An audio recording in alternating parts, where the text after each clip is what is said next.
গন্ডারের সিং নেপালে পাচারের ছক, নকশালবাড়িতে গন্ডারের সিং সহ ধৃত এক। কথা বলে নেব, আমাদের সঙ্গে আমাদের প্রতিনিধি বিশ্বজিৎ মিশ্র রয়েছে। বিশ্বজিৎ, গন্ডারের সিং কিভাবে উদ্ধার হলো এবং অবশ্যই জানতে চাইবো যে এই সিং এর আনুমানিক বাজার মূল্যই বা কত ছিল?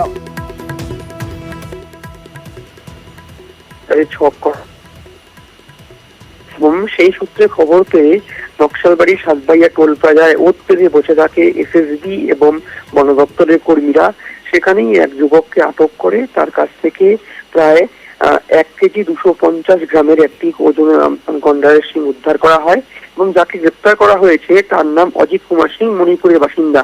মূলত মণিপুর থেকেই এই রুট হয়ে কিন্তু নেপালে ঢুকছিল এই গন্ডারের সিংটি এবং এই গন্ডারের সিংটি ইতিমধ্যেই জুওলজিক্যাল সার্ভে অফ ইন্ডিয়াতে পাঠানো হয়েছে, যেখান থেকে পরীক্ষা করে দেখানো হবে যে এই গন্ডারের সিংটি থেকে কি করা যেতে পারে।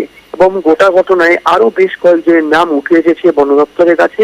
আজ এই ধৃতকে শিলিগুড়ি মহকুমাতে তুলে তাকে রিমান্ডে নিয়ে গোটা ঘটনায় তদন্ত শুরু করবে বন দপ্তর। বিশ্বজিৎ, এই জায়গা থেকে একটু জানতে চাইবো যে বন দপ্তর তারা জানলো কিভাবে যে গন্ডারের সিং পাচার হচ্ছে?